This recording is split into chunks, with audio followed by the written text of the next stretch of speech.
Estamos acá en Buenos Aires, en el Instituto de Investigaciones de Historia del Derecho. Nos encontramos con Víctor Tau Anzoátegui, quizás una de las figuras más significativas e influyentes de la historia del derecho argentina, con proyección internacional. Es un hombre del que todos hemos aprendido mucho a través de sus obras y de muchos diálogos y reuniones de trabajo, y del cual siempre queremos saber un poco más. Y por esa razón hemos pensado que el formato de la entrevista permite un acceso a veces al pensamiento más íntimo, al pensamiento más espontáneo también, y es en ese sentido que proponemos esta entrevista. Doctor Tau, muchísimas gracias. Bueno, justamente a partir de lo que hablábamos ayer en la Academia Nacional de la Historia sobre el balance y perspectiva de la historia del derecho, hablamos de la enseñanza y de la investigación, y me gustaría comenzar preguntándole acerca de la enseñanza y la investigación. En estos dos ámbitos, ¿en cuál de ellos usted se ha sentido más cómodo? ¿En cuál de ellos ha trabajado con más gusto? ¿Y qué relación ve entre ambos? Yo he considerado que efectivamente las dos cosas son paralelas. Fíjense, por ejemplo, que mis primeros trabajos de investigación ya mayores fueron originados en la cátedra, en preguntas que yo me formulé. Puede ser que también algún alumno me lo haya hecho, pero en principio también que yo mismo me formulé con respecto a vacíos que notaba para desarrollar mis clases. De tal manera que ese origen está probado eso. Y luego viene el hecho de que lo que uno iba estudiando quería practicarlo, enseñándoselos a los alumnos.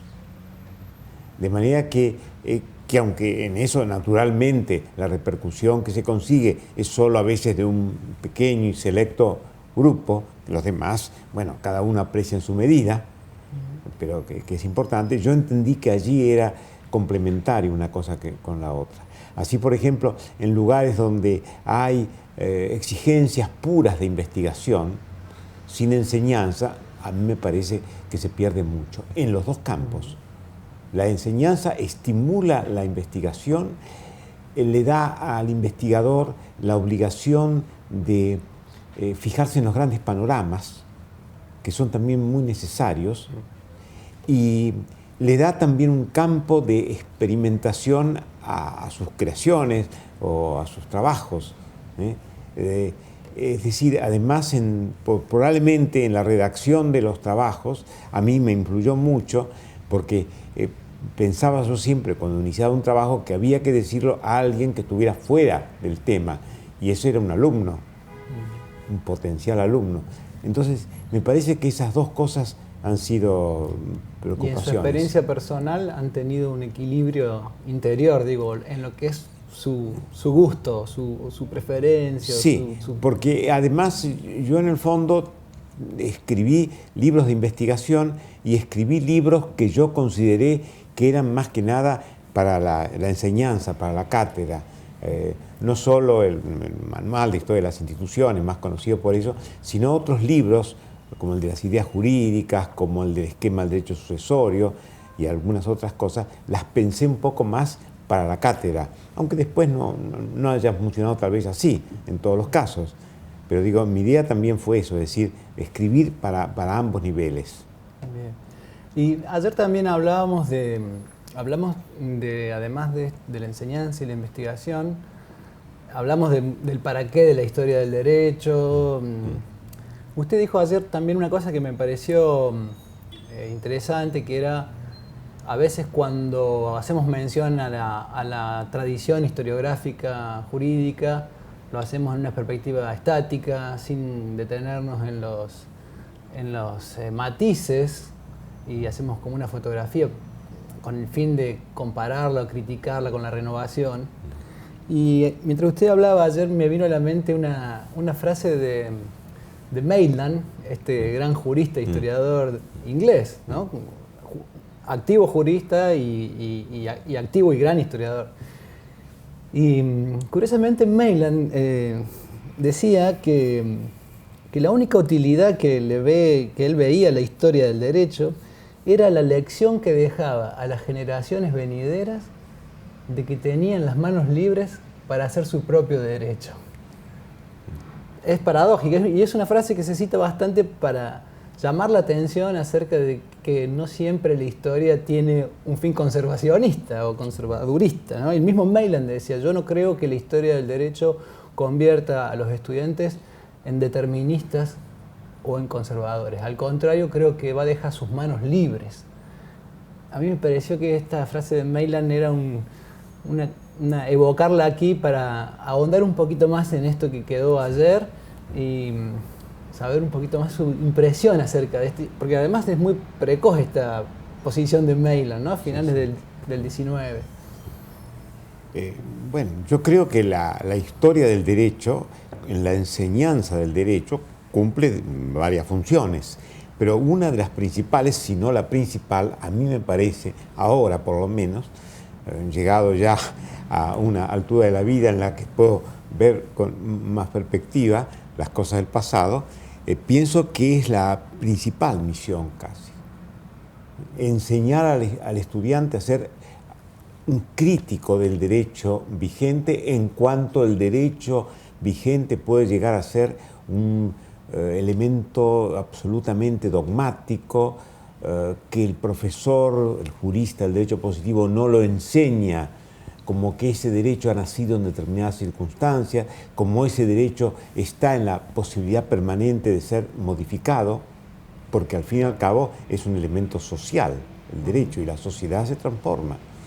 De manera que me parece que en ese sentido esa concepción lo hace así. Claro, si la historia del derecho cae en una enseñanza automatizada a través de un libro, de un texto que está señalando las cosas como si fueran siempre iguales, entonces ya entramos en otra consideración de la historia del derecho. Pero a mí me parece que esta es muy oportuna para señalarla, ¿no? Y usted hace un momento hizo referencia a sus inicios. ¿Podemos hacer un pequeño salto a sus inicios, si usted lo permite? Y ya que hablábamos del para qué de la historia del derecho, muchas veces cuando uno elige una disciplina, elige dedicarse a una disciplina, una de las cosas que tiene en cuenta es el para qué. A veces uno tiene otras razones para elegir una disciplina. A veces las razones son simplemente de que elige una disciplina porque tiene una particular relación con un maestro que le ha llamado fuertemente la atención. Los disparadores creo que son infinitos, ¿no? Insondables, podríamos decir. ¿Es capaz usted de evocar alguno de los estímulos que lo llevaron a tomar la decisión no sé si usted podría compartirlo aquí a eso? Sí, cómo no. Ahora, lo mío es curioso. Yo no tomé nunca una decisión. Yo fui naturalmente impulsado hacia ellos sin que tampoco nadie me lo preguntara, ni que yo me hubiera obligado a tomar decisiones. Porque en realidad yo empecé como en el colegio secundario con la historia. Tuve ahí mi primer maestro, que fue el padre Guillermo Furlong, jesuita, historiador, miembro de la Academia de la Historia, reconocido autor que guardaba ya para esa época una impronta revisionista de muchos temas de la historia. Y él fue profesor mío, no de historia, sino de literatura, en el último año, y guiado por él, pero también que yo llevaba su impulso, fue que apenas entraba en la universidad, me presenté a un premio de la Academia, que era una monografía sobre un tema histórico, y obtuve ese premio, que me dio un jurado de académicos que hoy diríamos que eran personas muy reconocidas en sus trabajos de historia colonial, como era Furlong, como era Ricardo Levene, que presidía el jurado, como era Raúl Molina, como era Toro Revelo y Enrique Udaondo. Claro. De tal manera que, y ese jurado de ahí fue un trabajo que era sobre la enseñanza primaria en la campaña de Buenos Aires, un trabajo típicamente un trabajo de archivo. Ya vamos a Esa hablar fue de mi los reflexión. archivos. Un típico trabajo de archivo, la importancia que tenía, por supuesto, algunas fuentes editadas, pero un típico trabajo de archivo. Y eso ya me dio a mí una conducción que inmediatamente Ricardo Levene, sabiendo que yo había empezado mis estudios en Derecho, me invitó a incorporarme al instituto en carácter de ayudante de docencia, que era alumno. ¿Y usted el secundario dónde lo había hecho? En el Colegio Salvador, En el Colegio en Salvador. los jesuitas, en la calle Callao. De manera que yo sé que algunos otros, y eso está muy bien, han tenido como dificultades de discernir si se inclinaba por el derecho, por la historia. Yo empecé con la historia, pero al mismo tiempo con la carrera de Derecho también me fue interesando mucho diversas materias del derecho, sobre todo el derecho civil. Me interesó más y de allí que preparé alguna monografía cuando era necesario en el doctorado, alguna con Levene y alguna otra en el derecho civil. Curiosamente, el profesor de derecho civil nunca se interesó por esa monografía que yo había hecho, que era una monografía muy rara porque era sobre una figura del derecho, que es el impedimento de crimen en materia matrimonial, y que a mí me había llamado la atención la escasa atención que tenía, la peculiaridad de nuestro código con relación a otros códigos, en fin. Y todo eso que lo conocí estudiando la materia, después lo quise llevar a la práctica. Me admitieron el trabajo y me lo aprobaron como correspondía, pero siempre me llamó la atención que el profesor de Derecho Civil encargado de eso y que me hizo la corrección, nunca se interesó por los motivos que yo tenía para hacer el trabajo. Y lo declaré un trabajo no más escolar, sin ningún otro ánimo, porque ya mi idea era seguir la senda de la historia del derecho. Pero resulta que en ese momento yo también lo frecuentaba porque lo había conocido a un notable jurista, ¿no?, que era Zavalía. Sí, claro. Y un profesor de Derecho Federal que le interesaba la materia. Y él era conmigo muy amable y me preguntó una vez qué estaba haciendo yo. Y yo le conté que estaba haciendo esta monografía, que la había terminado. Y entonces me dijo, me gustaría leerla. Y entonces él, sorprendentemente, me comunicó que si quería me lo publicaba en Jurisprudencia Argentina, de la cual era el director. Así que salió publicada ese trabajo, que si no hubiera quedado completamente abandonado como trabajo escolar. Pero desde luego ya mi dirección se orientó directamente dentro del Instituto de Historia del Derecho, donde encontré que Levene representaba una figura. En ese momento Levene tenía unos 67 años, estaba muy activo Levene todavía. Habían pasado los tiempos borrascosos del primer peronismo, que Levene había transcurrido en la facultad, pues yo entré en la facultad en esa época, y ahí también tuve muy buenos profesores, pero ustedes saben que fueron muy fuertes las disidencias políticas, pues sobre todo por el retiro de un grupo también muy selecto de profesores. Pero yo siempre digo eso, gracias a que estaba el Instituto Levene y que Levene decidió quedarse, yo estoy aquí, porque él me orientó en ese camino. Y si bien la tesis doctoral fue más trabajo de autodidacta, fue un poco ese producto que le contaba hace un rato de la enseñanza en la cátedra de Historia de las Instituciones Argentinas, el tema de la explicación de esos años que van de 1820 a 1853, sí, que yo no había encontrado satisfactoriamente expuestos en los manuales desde el punto de vista de una historia nacional. Y eso fue lo que me condujo a la idea de presentar esta tesis doctoral, que después ha sido un libro que ha tenido cierto suceso, sí, sí, pero que yo considero que lo había desarrollado en ese momento y hoy se puede ver de otra manera. Es decir, los libros que uno escribe en determinado momento no quiere decir que los quiere como hijos predilectos, pero no quiere decir que si los tuviera que hacer hoy, los haría de otra manera. Justamente esa era una de las preguntas que tenía aquí en este pequeño borrador que me había hecho. Es muy común que autores que tienen una obra vasta, numerosa, tienen diferentes percepciones de su obra a lo largo del tiempo. Y en esas diferentes percepciones van quedando obras con las que el autor se siente más satisfecho, obras con las que el autor se siente menos satisfecho. No digamos que reniega, pero que, como dice usted, las haría de otra forma. ¿Podría usted decirnos, así rápidamente, cuál sería o cuáles serían los trabajos suyos con los que usted diría, estoy satisfecho? Creo que hice ahí un buen trabajo o hice lo mejor que se pudo hacer. ¿Y con cuáles? Bueno, dejemos lo segundo, me interesa más lo primero. ¿En cuál se siente más representada su obra? ¿Cuáles son los trabajos que para usted condensan de mejor manera el aporte que usted ha hecho al pensamiento histórico-jurídico argentino, latinoamericano, internacional? Yo sé que usted es un hombre muy reacio a hacer autobombo, pero me imagino que usted tendrá su preferencia por alguna de sus obras.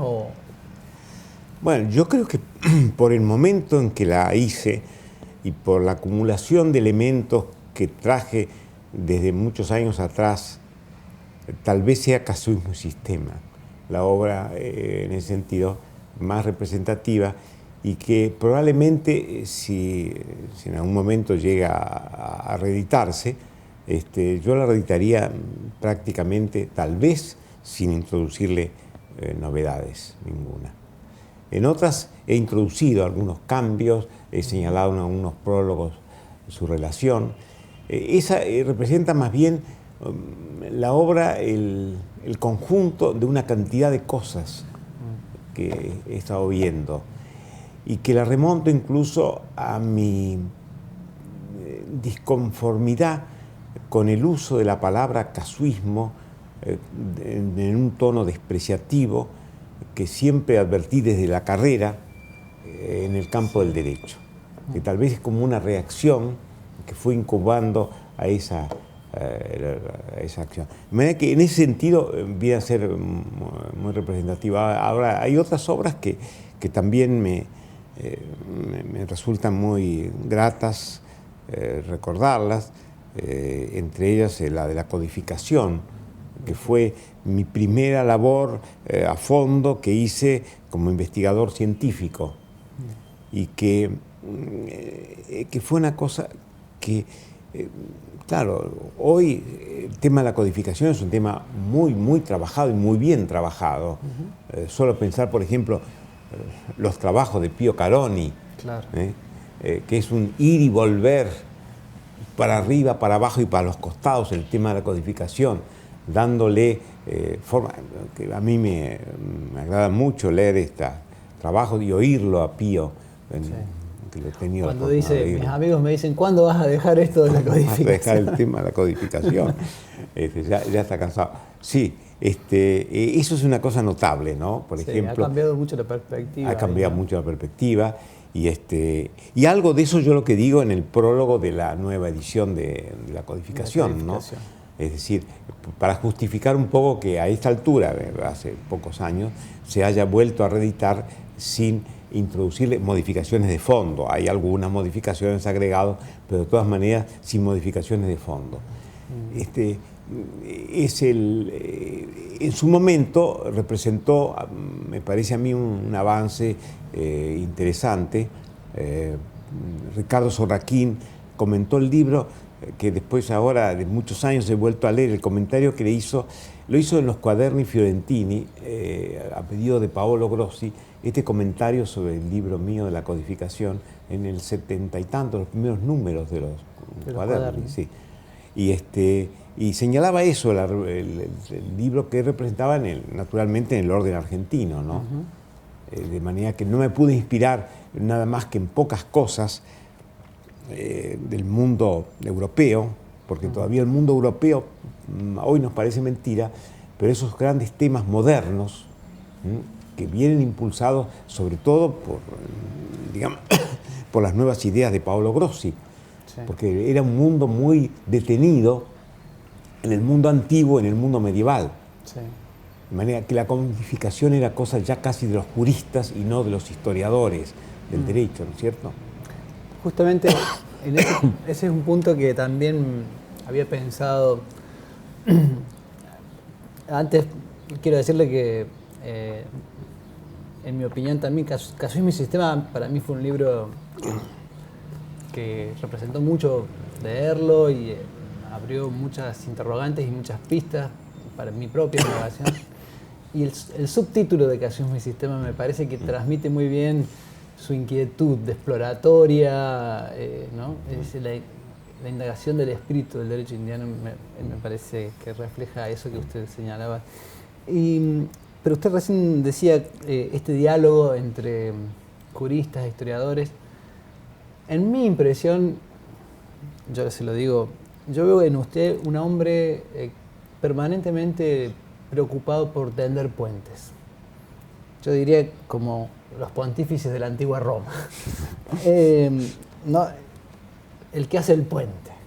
Y en ese sentido creo que usted ha tendido puentes en el tiempo, porque usted, yo noto que en sus trabajos transmite un esfuerzo por comunicar a los maestros con los renovadores. También ha tendido puentes en el espacio, porque usted ha estado permanentemente en contacto en el país, hacia el exterior, hacia Europa. Su participación en la renovación, en los cuaderni Fiorentini, por ejemplo, es muy significativa. Y también ha tendido puentes en el espacio simbólico, que significan las fronteras entre disciplinas. Porque usted, de algún modo, ha hecho esfuerzos por acercar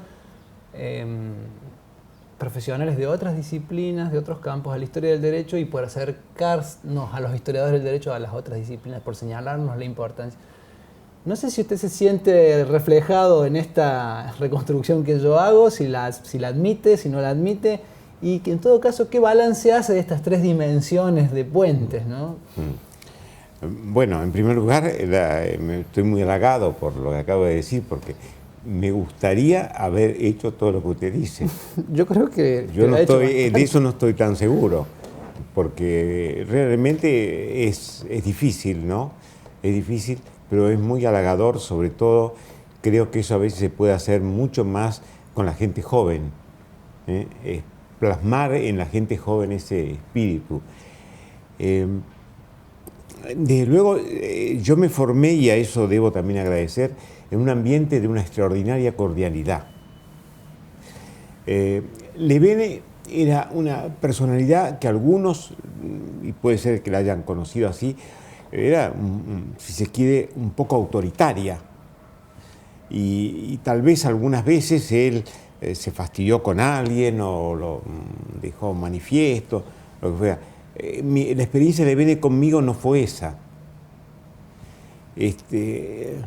Yo recuerdo que cuando tenía 20 años, 21 años, no recuerdo bien exactamente, pero él me encomendó que hiciera un trabajo que le habían pedido a él y que él se sentía imposibilitado de hacerlo, según me dijo, que era que una revista editada por el Consejo de Relaciones Hispanas de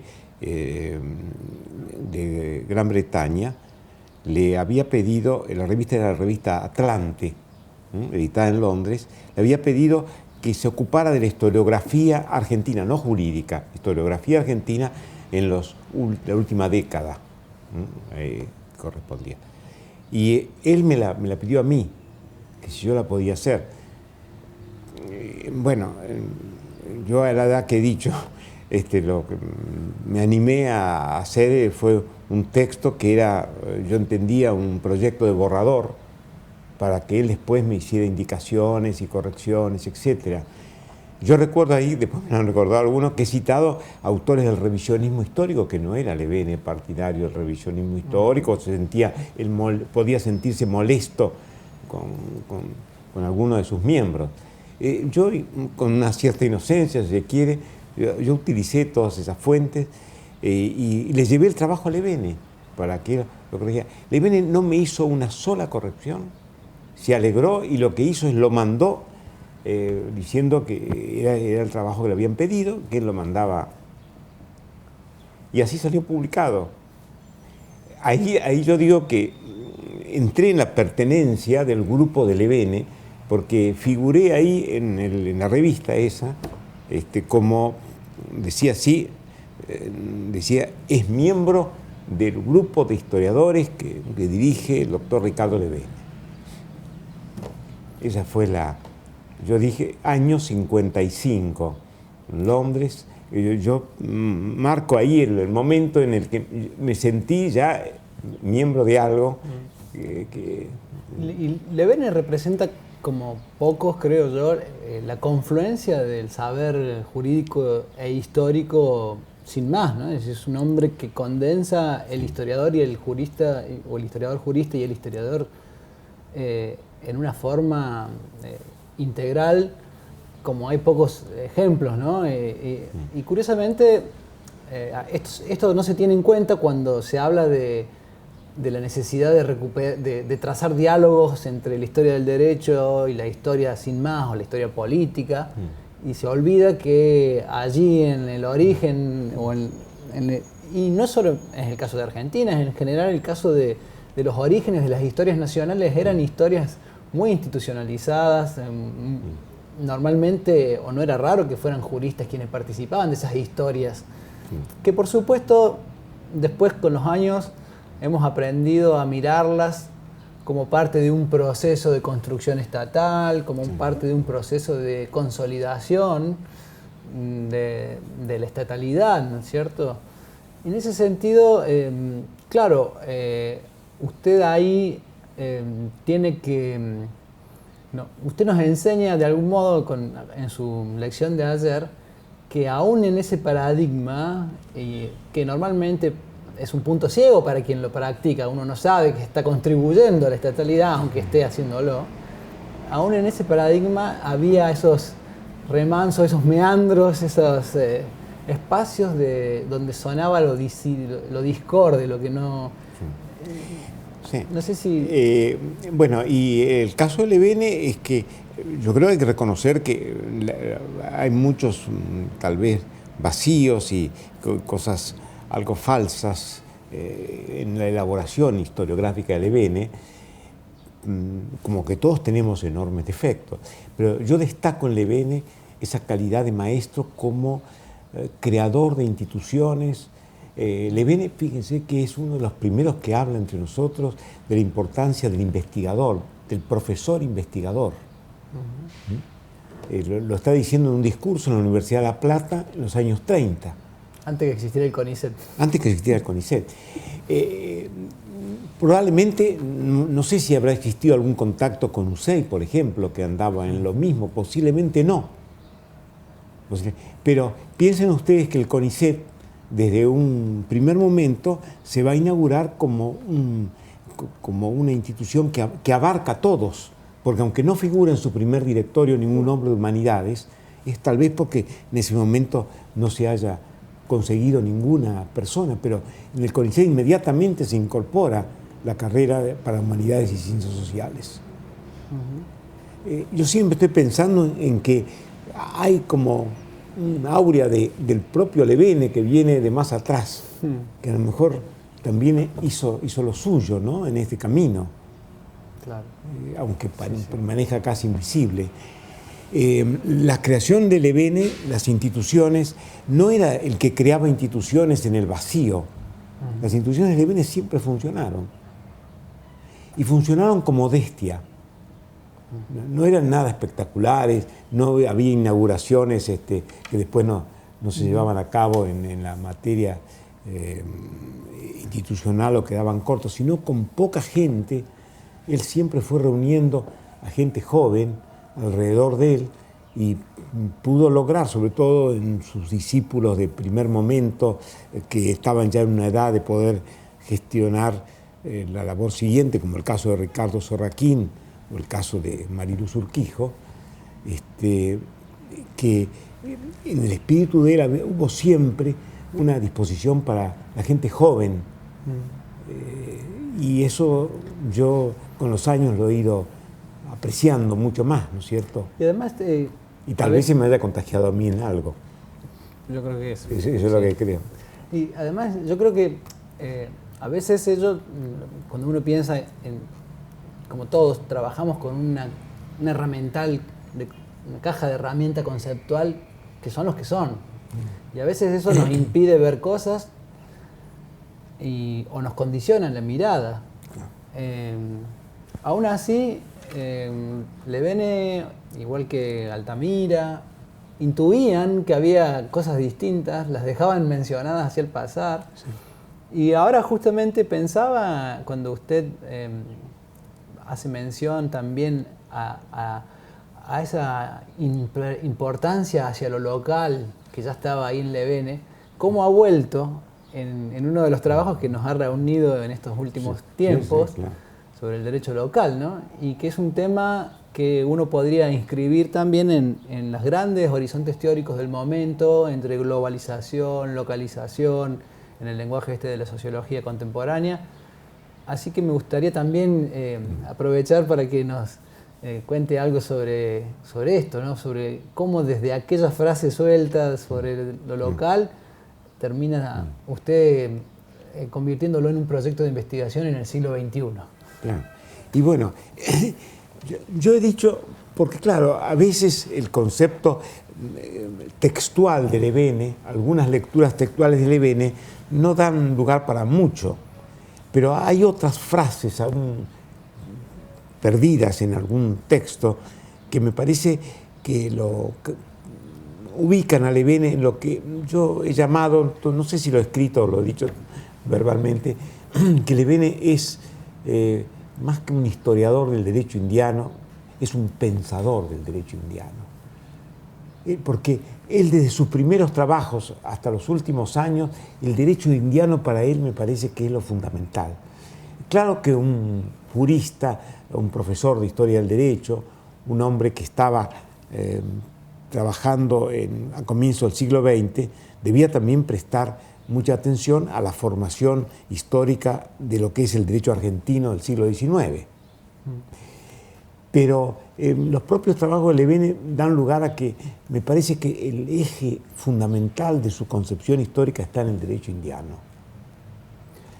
Y eso que dice, que es muy curioso, el derecho indiano, el derecho indiano verdaderamente está en el lugar, nace en el lugar, brota en el lugar.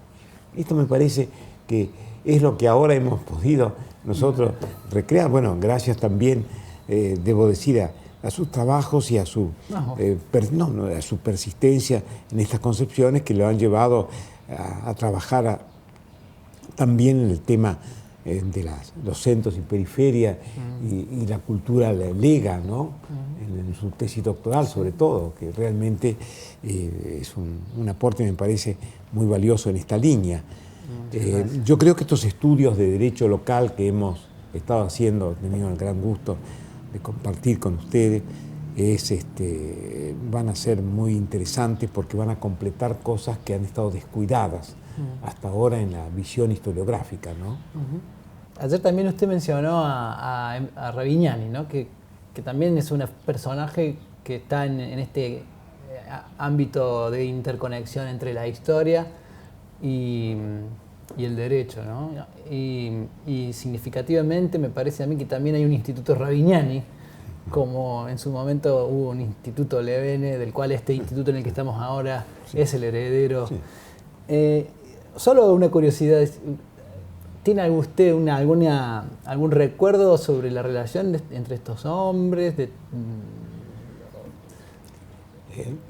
No, recuerdo directo no. A mí se me ocurre que en la época en que yo lo traté a Levene, no era tal vez un momento que estaba funcionando esa relación. Esa relación funcionó, me parece, años antes. Luego, en este momento, Ravignani estaba, me parece, ya alejado del instituto de investigación, donde Levene publicó algunos libros, el de Victoria de Villalba y alguna otra cosa más.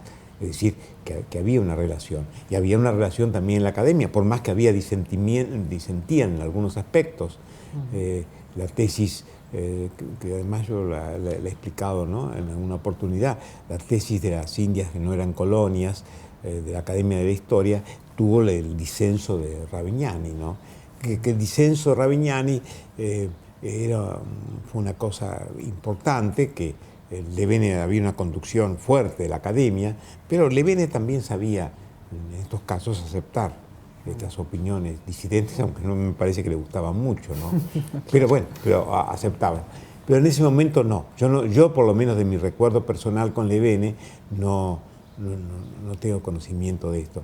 Ahora, yo más allá de ello, que ambos convergían en un interés por estos temas, por la investigación común que no pudieron realizar en forma directa en el Archivo de Indias, que tanto Levene como Ravignani, que esto se hizo a través de José Torrevelo, un personaje que estuvo con Ravignani, que también estuvo con Levene y que también tuvo personalidad propia, un personaje muy importante para lo que es el acceso a ese archivo de India, a las fuentes, que transcribió con un enorme empeño y cariño, y él se formó en eso, ¿no?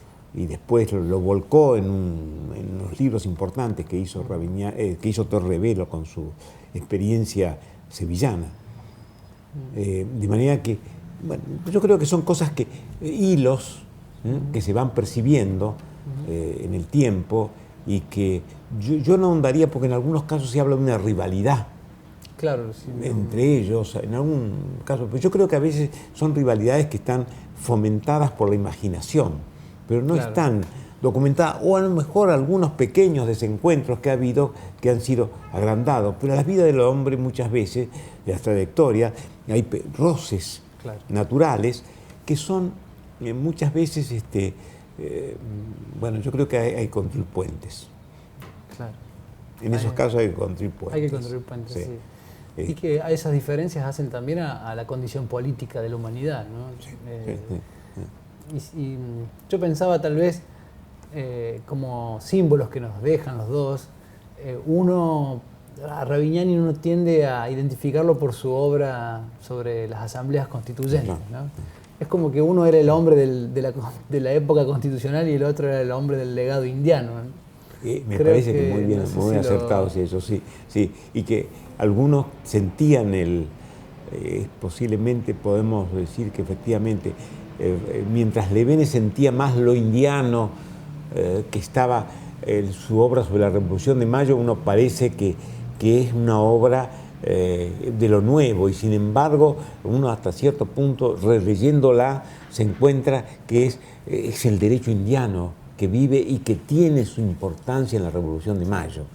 Bueno, y esa es una discusión que después en su momento revisó Alperín, y que yo creo que sigue abierta todavía cuando nos encontramos en algún foro con historiadores de la política. Siempre hay alguna discusión acerca de si la Revolución de Mayo fue disruptiva o continuista de la tradición. Creo que sigue siendo un tópico a discutir, ¿no? Un tópico que da muchos elementos para discutir. En cambio, la figura de Ravignani, que por ejemplo, ese gran historiador que le hizo para la historia de la nación argentina, el virreinato del Río de la Plata, es una prueba de que Ravignani quería buscar esos orígenes, ¿no? Pero nunca trabajó, si no mal no recuerdo, no trabajó profundamente sobre eso, aunque están una parte de los documentos para la historia argentina. Es una obra extraordinaria la de Ravignani desde esa perspectiva, ¿no? Pero está más, como bien usted dice, engarzado con el periodo constitucional, y lo que ha quedado de él no me parece que sea precisamente intrascendente, ¿no? Que es esa gran obra, esa gran recopilación de las asambleas constituyentes argentinas, ¿no? Y que también creo que, yo lo pienso como profesor de Historia del Derecho, tengo la percepción de que es una pequeña deuda que los historiadores del derecho tenemos en ahondar más. Hay muchos trabajos, ¿no? Pero en darle más peso en nuestras cátedras, en darle más peso en nuestros programas a la historia constitucional, que a veces, no sé si usted comparte o tiene alguna impresión acerca de esto. Y bueno, y claro, creo que es un tema que además, eso que hemos visto, estos grandes fenómenos del siglo XIX, creo que el tema constitucional es fundamental fundamental para entender la nueva sociedad civil y política, ¿no? que nace en el siglo XIX y que sigue todavía presente, ¿no? Claro, en que muchos nos toca en el aspectos. presente. Claro. Volviendo a cuestiones más de índole de profesión, digamos, de oficio. Últimamente hay una suerte de fascinación por el archivo, como diría, emulando el título de Alet Farge, ¿no? De la atracción del archivo, ¿no? Y sobre todo de los archivos judiciales, que se han vuelto en las últimas décadas unas fuentes recurridas por investigadores de distintas disciplinas. Al mismo tiempo, y paradójicamente tal vez, gran parte de la renovación historiográfica jurídica ha sido hecha por autores que han preferido como fuente principal la literatura jurídica. Pienso en Clavero o en mismo Antonio de España, ¿no? Aunque Clavero tuvo su momento de archivo, pero claramente él optó por tratar de desentrañar la antropología que yacía detrás de las obras de los juristas y optó por este tipo de fuentes. Usted también, como todas las personas que tienen larga trayectoria en la historia del derecho, ha transitado por caminos de archivos y por caminos de bibliotecas, digamos así. También me gustaría preguntar ahí en términos personales, primero si usted en cuál se siente más cómodo y si usted considera que cabe hacer alguna valoración de índole metodológico o epistemológica en torno a esto. Si es más importante una que otra, o si una reemplaza a la otra, o si son necesariamente complementarias, ¿desde qué punto de vista? Bueno, mis preferencias han sido por ambas fuentes. Yo empecé con el archivo, como le explicaba hace un rato, con mi primer trabajo histórico, pero también empecé a comprender la importancia que tenía la literatura un poco más tarde, pero siempre el archivo fue una atracción que no practiqué todo el tiempo, continuamente, sino que fui haciendo cuando era necesario. Tal vez yo estuve muchos meses alternados, ¿no? Pero muchos meses trabajando en el Archivo General de Indias. Y ahí hice de una información que creo que muy preciosa y muy útil para muchas cosas. Entre ellas fue muy útil, por ejemplo, dentro de la preparación de la obra de casuismo.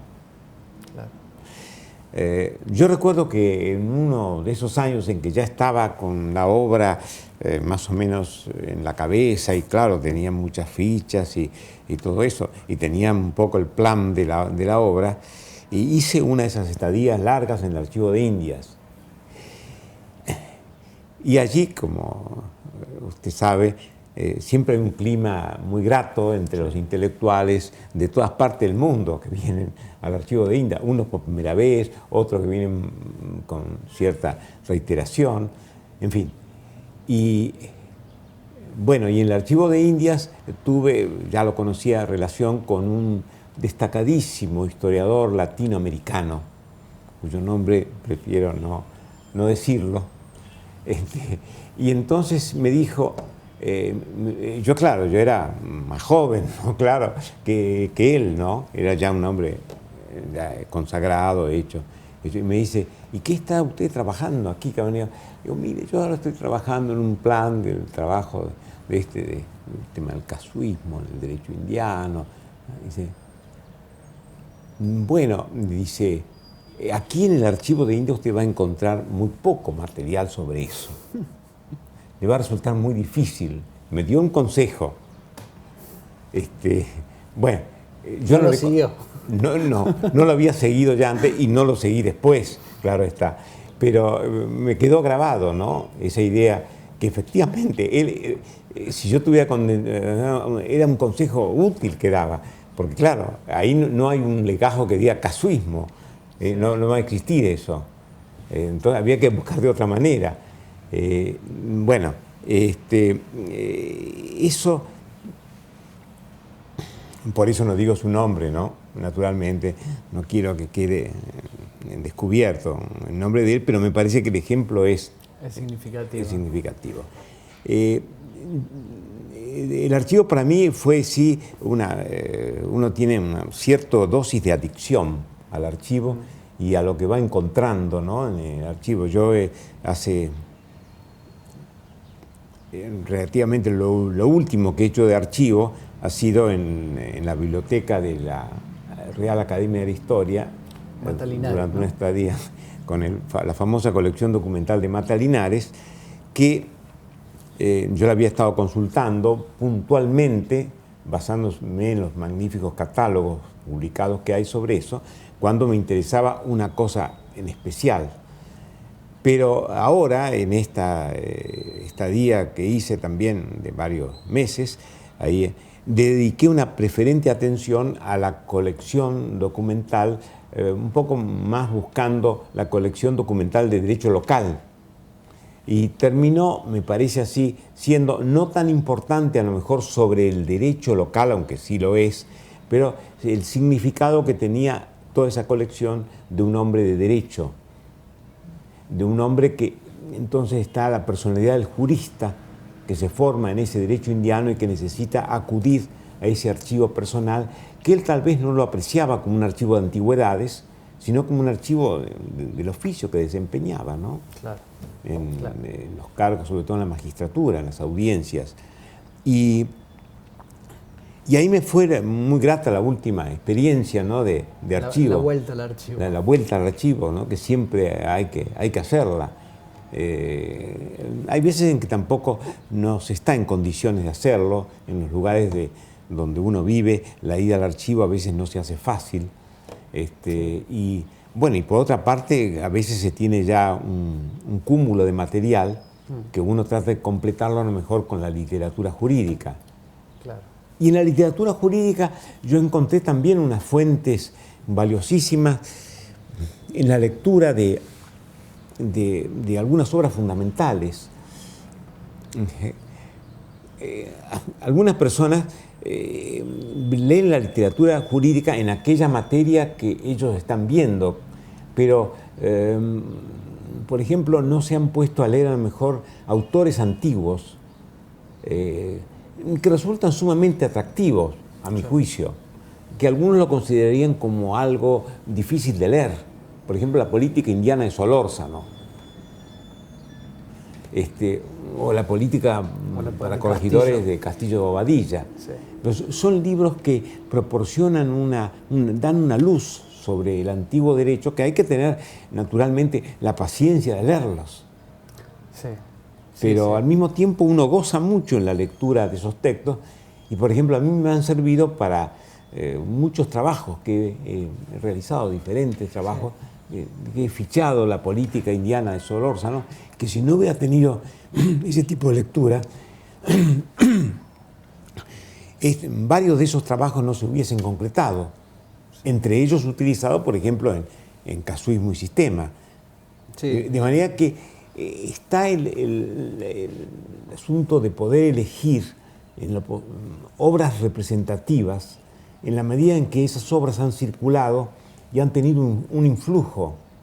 Aunque también hay a veces textos de menos circulación, pero que pueden ser reflejo de la época. Claro, claro. De manera que es inmensa la cantidad de literatura que tenemos para leer. Yo, justamente lo que usted dice, lo de Castillo de Bobadilla, para mí fue también un proceso de descubrimiento, el encontrar en el archivo de Córdoba expresiones, giros, que Castillo de Bobadilla cuenta a partir de su práctica castellana, casi en los mismos términos. Y eso me llevó un poco a la idea de que la literatura y el archivo no son mundos discontinuos, sino que es una textualidad continua, y por eso hace poco me propusieron hablar en un proyecto que trabajan con procesos judiciales como fuentes. Y yo dije, lo primero que hay que hacer es leer a los prácticos. Me parece que es el camino idóneo para cualquiera, tanto jurista. Y otra cosa que me parece muy significativa de esos libros es que se llaman política, ¿no? Sí, sí, sí. A veces nos olvidamos cuando hablamos de la política, sí, que esos libros son de derecho principalmente, ¿no? Sí, sí, sí, sí. Pero se llaman política. En tiempos prepolíticos diríamos hoy, ¿no? Y después los libros muy diversos son, ¿no es cierto? Pero digo, algunos libros yo diría muy importantes para nosotros, los que hacemos derecho, son los de teología moral. Claro, también. Que resultan fundamentales para el conocimiento. Que también estaban en un mismo campo, digamos, no tenían la separación que hoy tenía, pero que en realidad no eran libros que generalmente citaban los juristas, ¿no?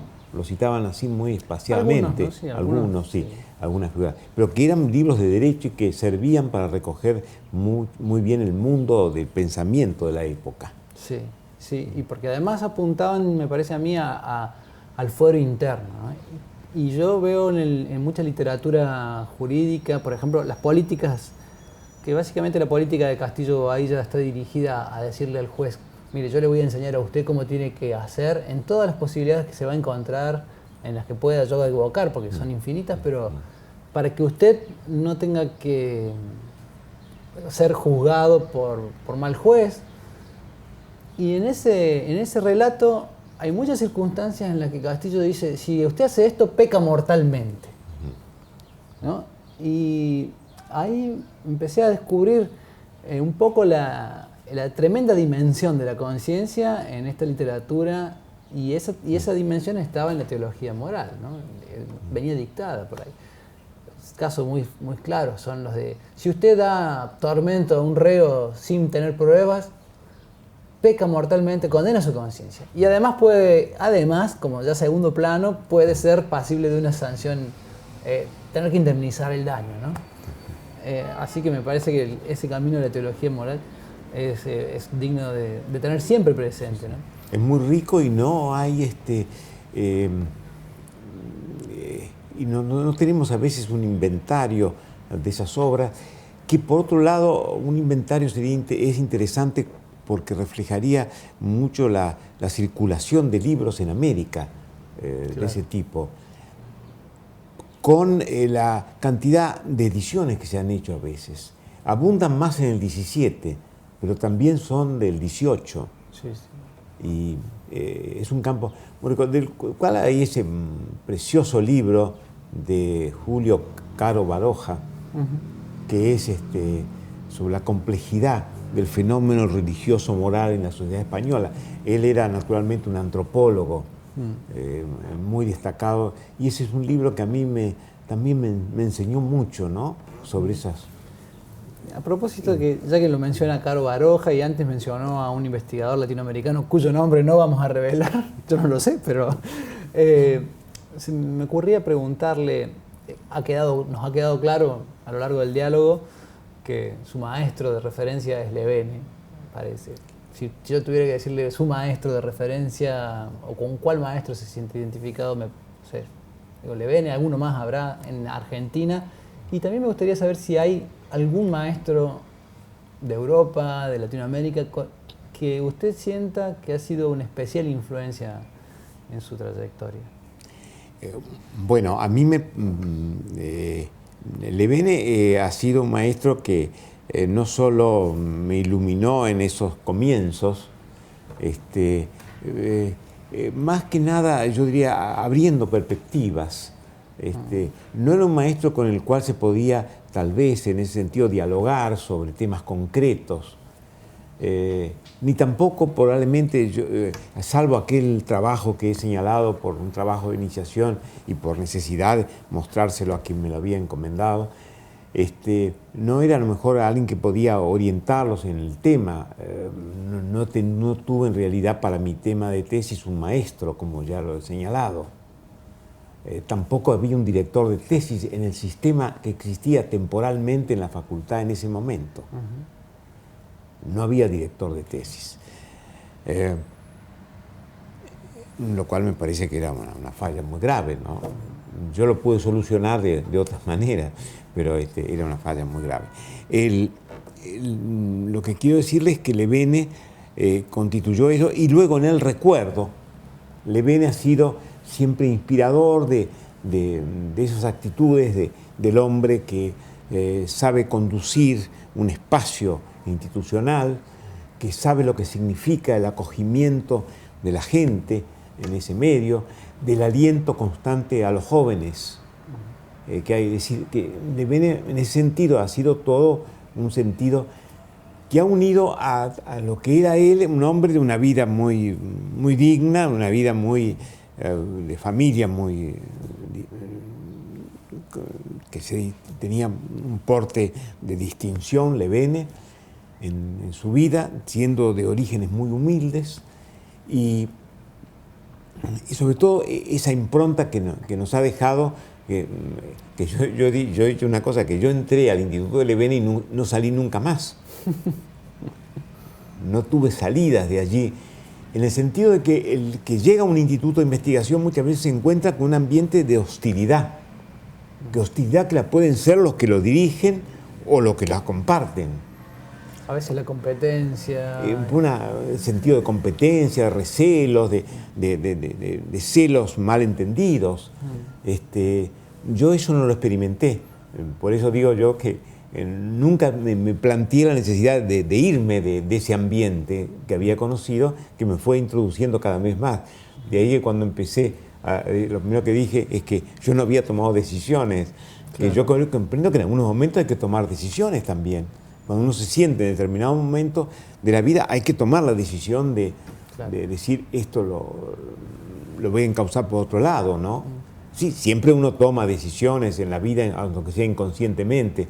Lo he dicho de una manera muy clara en cuanto al orden intelectual, ¿no es cierto? Los psicólogos dirían que no tomar una decisión es una forma de tomarla también. Claro, pero yo me refiero al orden en que estamos hablando, ¿no? El orden intelectual de la especialidad. O de la autoconciencia de la decisión también. Claro, ¿no? sí. Cómo se la representa y cómo la experimenta uno, ¿no?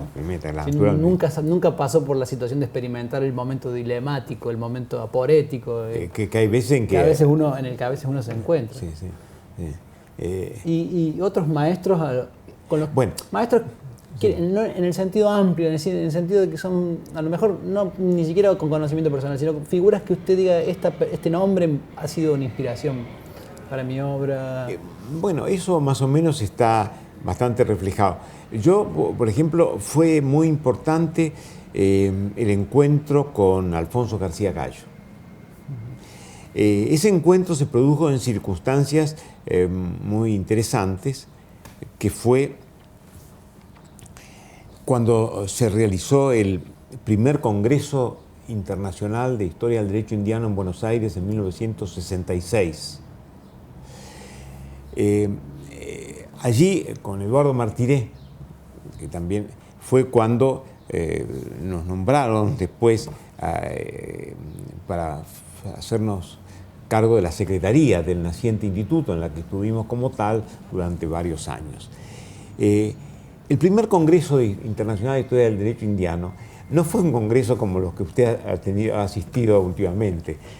Fue un congreso muy personal, porque hubo como que Alfonso García Gallo vino a desarrollar ante los colegas de toda América que se habían reunido en ese pequeño congreso que organizó Ricardo Sorraquín, con una extraordinaria visión, en que él fue desarrollando en varias reuniones del Congreso el tema central, que después se publica con el nombre de Problemas Metodológicos de la Historia del Derecho Indiano, y más tarde en el Congreso siguiente con el manual que hace sobre la metodología de la historia del derecho indiano. Son esas dos cosas nacidas en el curso de estas jornadas iniciales del instituto, que se terminó de consolidar en Santiago de Chile y en Madrid con la tercera reunión que él organizó. Por eso estoy señalando aquí a una figura que cubre todo un periodo de trabajo. Si usted observa en mi bibliografía, los trabajos míos de historia del derecho indiano empiezan a producirse entonces. Puede ser que haya algún comentario anterior, alguna cosita previa también, pero en realidad mis trabajos empiezan entonces. Es decir, que él fue el que un poco nos... también creo que ocurrió lo mismo con Eduardo, pero a mí por lo menos yo reconozco ahí que cuando él habla de la costumbre, me resucitó una cantidad de elementos. Me atrajo mucho esa presentación que hacía el tema. Hay que entenderlo en su exposición en la época y en su escrito de entonces. Y por ejemplo, cuando hay necesidad de presentar ya en los futuros congresos algún trabajo monográfico sobre el tema, el primer trabajo mío es la costumbre en el derecho indiano, que lo voy a seguir con otros y después redondeando en el libro y considerándolo como una cosa, un elemento permanente. Entonces yo ahí reconozco la enorme importancia de él. Alfonso García Gallo ha sido una persona que algunos lo han discutido por otras cuestiones, pero fue un hombre muy probo, muy recto, muy buen maestro en ese sentido. Así que ese sí yo lo reconozco como una figura muy importante. Desde luego también entre nosotros estaban dos personas con modalidades diferentes que han seguido características también muy apreciables, ambos. Bueno, los sucesores del EBN, los que hacen posible que el Instituto de Historia del Derecho de la Facultad no quede, digamos, perdido. Cuando muere el EBN súbitamente, siendo todavía un hombre que estaba muy bien, tal vez no muy bien de salud en ese momento, pero que era un hombre muy activo. Hasta ese momento muere repentinamente y ¿En queda... qué año fue, perdón? En el 70, en el 59. Muere en el 59 y él estaba preparando un congreso para los 150 aniversario de la Revolución de Mayo, y bueno, y justo muere él. Y entonces la gran figura que asoma allí era de Ricardo Sorraquín. Ricardo Sorraquín, que se había acercado al EBN, formaba parte de su cátedra, era ya un estudioso que frecuentaba la relación con García Gallo, y es el que arma ese congreso de derecho indiano y propicia también alguna otra visita de García Gallo aquí a la Argentina, y desde luego también entabla con amistad, conversación intelectual con los chilenos, sobre todo con la figura de Ávila Martel, que ellos van a ser, como le llamamos nosotros, un triunvirato. Primer triunvirato. Primer triunvirato, que con un gran sentido, y a eso vamos, de la armonía y con fabricación de puentes en muchas ocasiones difíciles que se presentaron, por pequeñas cuestiones, ¿cierto?, que no eran tal vez de ellos, las trascendían a ellos, pudieron mantener esa cordialidad necesaria para el instituto, pese a que eran tres personas un poco divergentes, ¿no?, en muchas posiciones, a lo mejor, pero que eran que hicieron, se ve, un gran esfuerzo. Eran personas de carácter fuerte, cada una en lo suyo. Pero sí, yo cuando usted hablaba del carácter del EBN, por algún momento pensé en García Gallo, que también tenía fama de tener carácter fuerte. Sí, carácter, bueno, en la Academia Española se lo recuerda así. García Gallo, sí, carácter muy fuerte. Ha tenido una...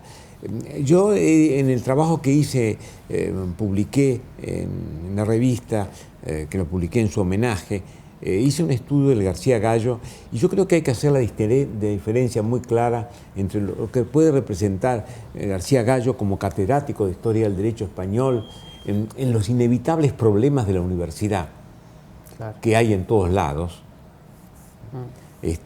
donde él ejerció un poder muy fuerte en esa época, y como que creo que no se ha registrado después. Sí, los tiempos del siglo XX también fueron tiempos difíciles para sí. a veces el desarrollo del libre pensamiento Sí, y, sí.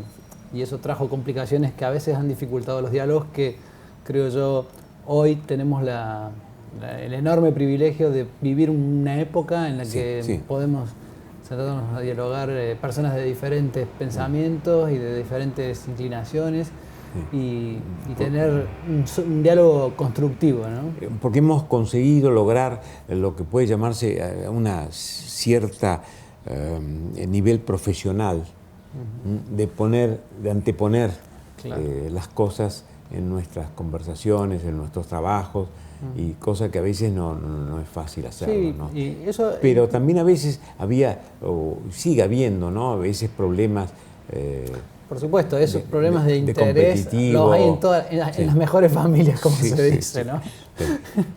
Así que yo creo que en ese sentido hemos tenido, y lo mismo el caso de José María Mariluz Urquijo, ¿no? Que todavía sigue con mucha fuerza, pues ya no puede andar como él quisiera, pero que todavía funciona muy bien él, y está trabajando, leyendo y todo eso. Sí. Bueno, él también fue, sin duda, con un carácter distinto al de Sorraquín. Yo siempre he dicho que Sorraquín era más, dentro de la historia del derecho, más jurista, y Mariluz más historiador. Sus gustos, habría que preguntarle a él, pero yo creo decir que estaban en esas posturas, Sí, ¿no? los trabajos de Mariluz sí suelen trascender al campo jurídico, ¿no? En ese sentido, claramente. Yo comparto ese diagnóstico cuando uno lee. Usted ayer mencionó el libro del Virreinato del Río de la Plata de Mariluz, pero también en otros trabajos de él hay una permanente vocación de contextualización, casi como, digamos así, obra de un historiador, ¿no? Sí, sí. Y yo no quisiera desperdiciar esta oportunidad para saber lo que nunca vamos a saber de usted leyendo sus libros. Por ejemplo, si tiene alguna preferencia artística, si la música o la pintura, o digamos, conocer, no le voy a pedir que nos cuente intimidades, pero conocer un poco la persona de Víctor Tau más allá del autor. Porque de algún modo están unidas la persona y el autor. Aunque Borges siempre decía que él no sabía quién escribía sus cosas, si él o Borges. A mí me gustaría saber ese contexto más personal suyo, en este campo solamente. ¿Tiene alguna preferencia artística? Si hay gente que disfruta mucho más la música que la pintura, o disfruta más de la literatura de una época, de un tipo, o no sé.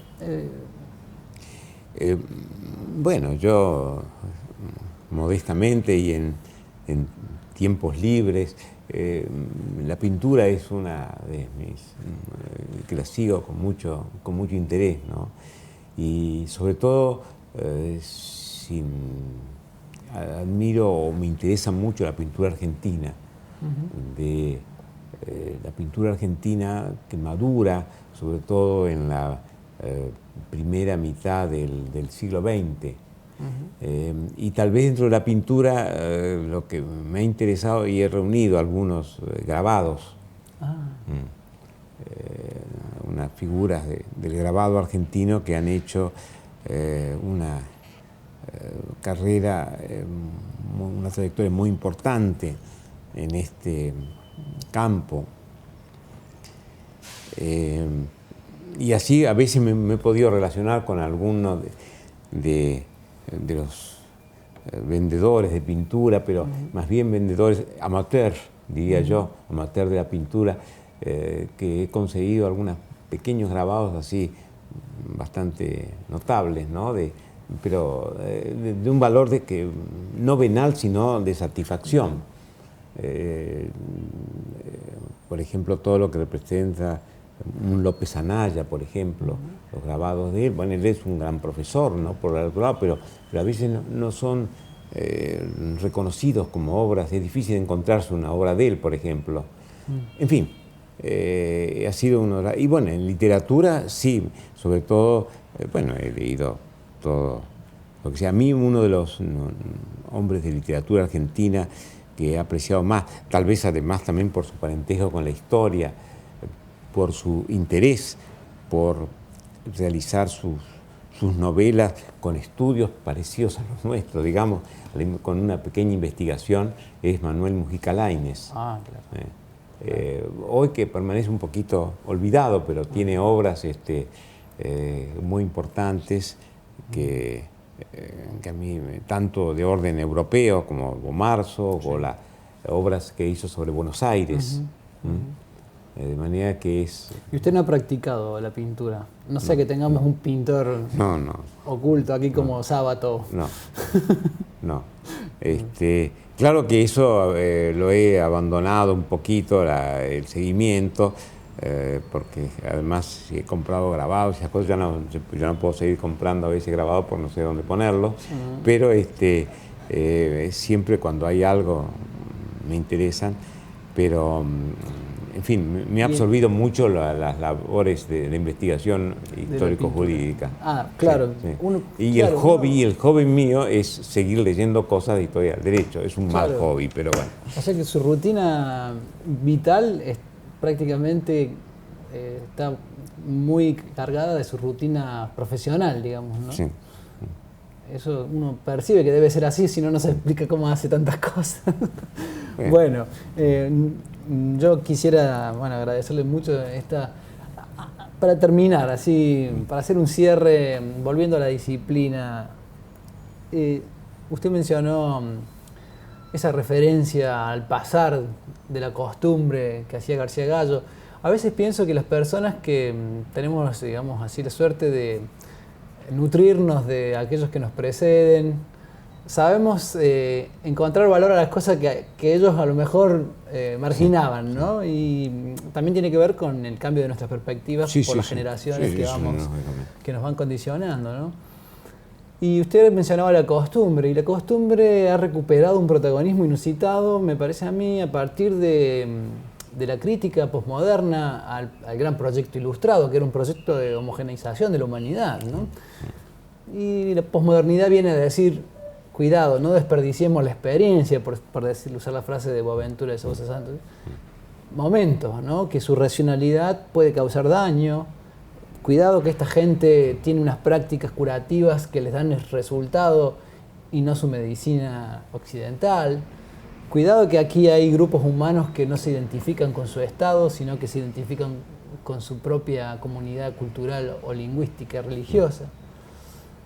Y me parece a mí que por ese camino, lo que ahora se llama mucho lo del pluralismo jurídico, que es una categoría que ha dado vueltas por el mundo atlántico con Loren Benton, ¿cree usted que ahí está el potencial del futuro de la historia del derecho? ¿Cree que ese es un campo que permite revisar a la historia del derecho sus propios pasos? Sí, por supuesto, es uno de los caminos. Hay muchos, ¿no? Caminos, ese es uno. Es evidente que, me parece, yo empecé estos trabajos porque más bien esa es la idea que hay en García Gallo, como es la idea, por ejemplo, que hay en Ricardo Sorraquín también, cuando se ocupan de estos temas de la fuente del derecho. En fin, yo empecé a hablar de la costumbre como fuente del derecho, pero la costumbre como fuente del derecho, como usted sabe, en realidad es una cuestión de los dogmáticos. Claro. Y los dogmáticos la colocan ahí porque uno piensa que debían colocarla, no podían omitirla, porque es una cosa tan grande la omisión que había que ubicarla. Pero la ubican y le dan entonces un espacio. La ubican en su jerarquía. En su jerarquía subordinada. Claro. Subordinada históricamente. No digo que todos dicen lo mismo, por supuesto que no, pero algunos hablan de que la costumbre, sí, es de pueblos primitivos, pero ya los pueblos que han alcanzado un grado de civilización prescinden de la costumbre. Sí. Entonces no deben usar la costumbre. Pero el jurista dogmático se da cuenta que en un momento hay que darle un lugar. Ahora, ¿qué lugar le da? Bueno, entonces se lo da entrando en la dogmática, y ahí es donde la costumbre no funciona. Al punto que me parece que es el momento en el que más personas hablan, más juristas, desarrollan el tema de la naturaleza jurídica de la costumbre. Antes, cuando la costumbre tenía fuerza, no se hablaba tanto de la costumbre. Claro. La costumbre estaba ahí. Los sentidos comunes son los que menos se tematizan, ¿no? Claro. Y el jurista entonces a veces le impone ciertos límites. ¿Y cómo es para que se haga derecho la costumbre? Que dicen, bueno, un momento, se necesita 2 sentencias o se necesita tal cosa, es decir, desnaturalizan la propia costumbre. Claro, la formalizan de algún modo. Formalizan, la necesitan formalizar para introducirla en el derecho. Bueno, todo eso yo creo que son ejercicios útiles, ¿no? Que, como he dicho, que se tienen que transmitir a los que se forman en el derecho, para que ellos también lo sepan llevar adelante, tengan conciencia de eso, integre su mentalidad y vayan dándole la ubicación que corresponde. La costumbre no es algo que funciona automáticamente, ni funciona en todos los órdenes, tampoco lo era antes, en todas las materias, algunas materias sí, otras no. Eso es muy difícil a veces determinarlo para el historiador. Sí. Pero digo, es la riqueza, ¿no?, que creaba una situación que era casuística. Justamente estaba pensando en el casuismo cuando usted decía eso, y en 2 palabras más que, y ahora sí prometo que cerramos, que son una, que ya le hemos dicho, lo local, costumbre, casuismo, local, y hay una cuarta que creo yo que también fue en algún momento redescubierta, pienso en Fiebig, que es la tópica. Ajá, sí.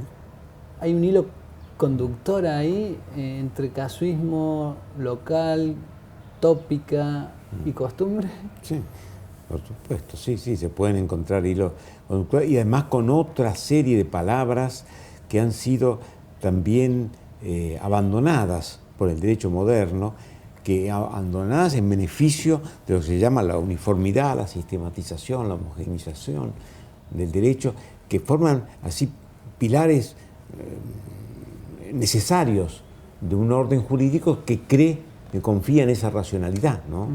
El derecho debe abandonar ciertas cosas. Uno de los trabajos que ahora lo he releído hace pocos días, porque estoy formando un tomo de recopilación de trabajos en torno a la figura del jurista. Es un trabajo sobre la disimulación. Sí, alguna vez me lo... Palabra conflictiva en el vocabulario, ¿no? Sí. Que tiene diversas acepciones, que no está bastante clara, pero que uno en el derecho, a través de los testimonios, la encuentra muy clara, muy nítida. Sí, sí, sí. Y es una palabra que, claro, que molesta al derecho actual, a la dogmática la molesta, como la costumbre. Sí, yo a veces le digo a los alumnos, ¿vieron que los que trabajan en tribunales me entienden perfectamente? Lo que llaman el cajoneo del expediente, digo, más o menos la disimulación, ¿no? Es una forma de disimulación. Pero tratada teóricamente, tenía tratamiento, es decir, se ocupaban de explicarla. Nosotros no enseñamos el cajoneo como parte de la enseñanza jurídica, sin embargo en la práctica está. A veces yo pienso que el lenguaje jurídico histórico es más rico en cuanto que tenía una vocación descriptiva y no tan claramente performativa o prescriptiva como ahora, ¿no?